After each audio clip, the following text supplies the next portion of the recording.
Aqui eu vou falar brevemente sobre as revoluções e a teologia e como elas se relacionam, como elas, né, se complementam ao longo da história, né? Eu quero começar falando, né, um pouquinho da Revolução Industrial Inglesa. No caso, o que ela contribuiu, né, para a questão da teologia. No caso, na parte do protestante e da Igreja Católica, como isso mudou, né?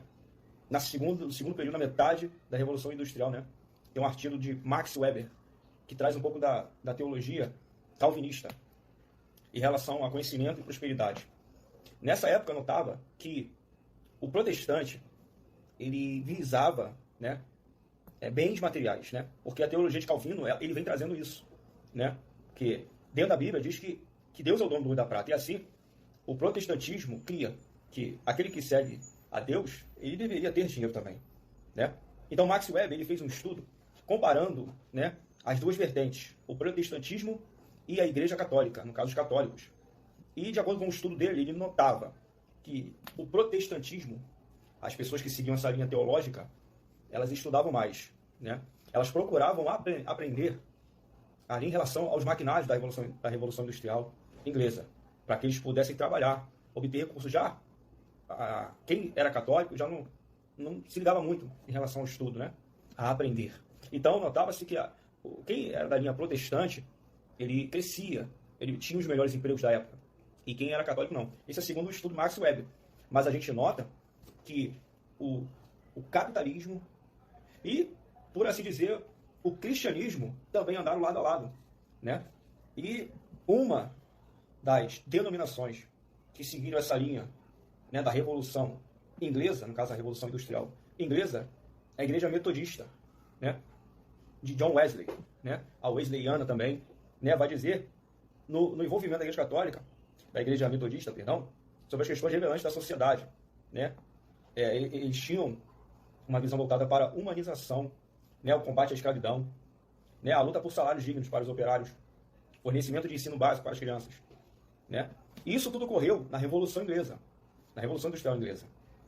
Isso, de fato, ele colaborou, né, para os melhores estudos, as crianças, né, poderem aprender, ter um ensino básico ali, né, história, português, matemática, né? E se puxarmos para a Idade Medieval, né, a qual a Igreja Católica ela mandava e desmandava nessa época, né, em relação às leis do Papa, né, a cobrança de indulgências, né, as pessoas tinham que estar de acordo com os decretos do Papa, dos cardeais, dos bispos. E, com certeza, isso começava a deixar pessoas importantes irritadas. Por quê? Os reis, né, os fidalgos, aqueles que tinham muitas posses, eles com certeza já não gostavam mais de ficar pagando imposto para a Igreja Católica, né, porque o Papa, nessa época, era intocável. O que ele falava era, fazendo uma analogia, ele era o Deus da terra, mandava tudo, né? Não é à toa que, se lermos um pouco sobre Martinho Lutero, ali, né, nessa época, século XVI, né, ele traduziu a Bíblia para o alemão, e ali houve uma transformação geral, né? Ele conseguiu tirar um pouco do poder da Igreja Católica, a qual ela manipulava a palavra de Deus, a Bíblia, e escondia esse conhecimento do povo. Então, Martinho Lutero, ele foi perseguido. Ele teve uma intimação para se retratar com o Papa, para pedir perdão, mas ele seguiu firme porque ele acreditava, ele traduziu a palavra de Deus para o alemão e ali abriu os olhos. E aquilo foi se expandindo. E a Igreja Católica começou a perder força. Em contrapartida, aí começa as revoluções. Revolução Francesa, né, com no caso, o Bonaparte, queria destronar o rei na época. E ali também começou a tirar um pouco do poder católico. E nessa época começou a crescer o protestantismo. De uma forma, colaborou para a teologia dos protestantes crescerem.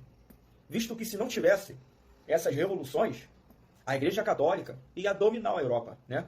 No caso, os países predominantes, a Espanha, o Império Alemão, né? No caso, a Alemanha, a Itália, Portugal, que eram países genuinamente católicos, a favor do Papa.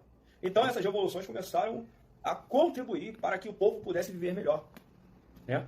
No caso, o Papa, ele pregava a indulgência, os impostos, o purgatório. Aqui eu não estou falando de religiões, eu estou falando do que a Revolução contribuiu para uma melhora do povo, para que pudessem viver bem, pudessem viver dignamente, né? Sem esse peso religioso que operava, né? É como Portugal quando escravizava, né? Ele infligia um peso, né? Aqui é só um exemplo, porque a história de Portugal com o Brasil já é outro contexto, mas eu falo em relação ao peso que se empunhava na vida das pessoas, né? E interessante que a Revolução Francesa de Bonaparte, ele vai citar valores, né? E as três palavras bem visíveis e explicadas, né? Que eu vou explicar aqui fazendo uma analogia, né? Que é a liberdade, a igualdade e a fraternidade, né? E se vermos dentro da Bíblia, dentro da teologia, Jesus pregava a igualdade, né?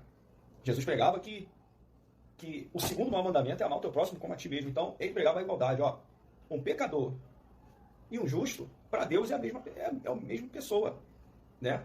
Que toda a humanidade aos olhos do Senhor é a mesma criatura, é o mesmo filho, né? É a mesma pessoa, né? É como diz uma passagem, o sol tá para os ímpios e os justos. Então Jesus pregava muito bem isso, né? A liberdade. Ele pregava o quê? Ó? Se o Filho do Homem vos livrar, verdadeiramente sereis livres. Então, Jesus pregava a liberdade em meio à opressão romana, né? Que ali tinha Pôncio Pilatos ali representando o imperador César na época. Então, Jesus pregava a liberdade. A liberdade das pessoas fazerem o que quiser. Claro, mediante o ensinamento de Jesus, é lógico que as pessoas tinham que serem seguidores de Cristo, né? Como muitos falam, sejam imitadores de Cristo. Mas Cristo pregava essa liberdade.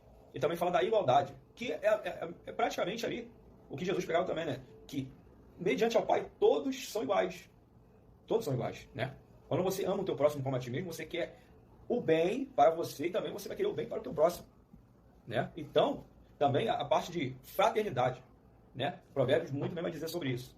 Quão bom que os irmãos vivam em união. Então, Jesus pregou também a fraternidade. Ele diz que nós somos co-herdeiros e co-irmãos dele, para herdar a vida eterna, para herdar aquilo que Deus tem para cada um daqueles que cria em Cristo. Então, fazendo essa analogia, né? Essa liberdade, igualdade e fraternidade, ela corroborou, ela ficou em paralelo com a crença cristã, né? E essa só é uma pequena explanação da era das revoluções e a parte teológica. Como as revoluções, elas contribuíram muito para a teologia, né? E como ela contribuiu para uma melhor qualidade na vida das pessoas. Quando falamos da Revolução Industrial e Reforma Protestante, e as relações destas com a teologia e os reflexos na atualidade, temos algumas influências marcantes. A tradução da Bíblia para diversas línguas e idiomas, a expansão missionária, países declarando em suas constituições a liberdade de culto, como acontece no Brasil, e com isso um crescimento enorme de igrejas protestantes pentecostais renovadas, reavivadas. No mundo pós-moderno, pós-modernidade, período de tempo que em geral se estende desde a queda do Muro de Berlim em 1989, o cristianismo, que sempre se caracterizou por suas posições doutrinárias, tem encontrado resistências nesse novo período histórico, porque o mundo do século XIX foi marcado pela polarização. Na primeira metade, entre as forças que se enfrentavam na Primeira e Segunda Guerras. E após esse período, o mundo se polarizou entre capitalistas e comunistas, entre os que tendiam para o lado dos Estados Unidos e os que se aliavam à antiga União Soviética. Com isso, o mapa mundial do final do século XX foi consideravelmente transformado. Já nos anos 2000, foram marcados pelo conceito da globalização, a ideia de que todo o globo terrestre é uma grande aldeia, todos bem mais próximos do que se imaginava, graças à conexão possibilitada aí pela internet. O mundo assistiu a intensas transformações, intensas transformações que fizeram com que o contato e a comunicação fossem muito mais rápidos, convivendo assim com as descobertas tecnológicas da era da informática. Mas apesar de todas essas transformações tecnológicas do mundo, por mais que tenha passado por uma reforma ou uma revolução, a religiosidade continua em crescimento, sendo um assunto muito atual. O cristianismo do mundo pós-moderno tem sido constantemente desafiado a se manter relevante. Falando a nível de Brasil, alguns movimentos surgiram no século XX, tornando-se hoje populares, como o pentecostalismo, em 1910. É hoje o mais expressivo segmento religioso brasileiro. Esse movimento é predominantemente composto por pessoas simples, de baixa renda e pouca instrução, embora existem em suas fileiras, né, pessoas das mais variadas classes sociais. Temos também a teologia da missão integral, que se desenvolveu a partir de Lausanne em 1979 e hoje acha cada vez mais espaço na religiosidade brasileira. No lado do catolicismo, nós temos também tem passado um reavivamento. Em 1978 foi eleito o polonês Karol Wojtyła, foi o primeiro não italiano em séculos eleito como Papa, né? E ele adota o nome de João Paulo II e se tornaria o segundo, né, Papa da história, um dos mais populares de todos os tempos. E nos anos 2000, o catolicismo brasileiro tentou responder os avanços das igrejas pentecostais com a popularização da renovação carismática católica, um movimento que ficou muito conhecido pelas missas, shows e pelos padres cantores. A principal expressão desse movimento no Brasil é a comunidade Canção Nova, que conta com emissoras de rádio, TV e internet. Em 2013, pela primeira vez na história, é eleito como Papa um latino-americano e jesuíta, o cardeal arcebispo de Buenos Aires, Jorge Mário Bergoglio, que assumiu o nome de Francisco, né, em alusão a São Francisco de Assis. No todo, a reforma protestante, junto aos ideais da Revolução Industrial, foi de suma importância para o desenvolvimento da sociedade europeia no século XVI, com consequências marcantes para o mundo pós-moderno. Foi possível romper com o poderio e hegemonia da dita Igreja-Estado, derrubando equívocos intencionais na interpretação de textos bíblicos, na qual favorecia o interesse de poucos. Esse movimento ajudou a transformar o mundo, a transformar a sociedade, dando ao homem a liberdade para exercer o seu livre arbítrio.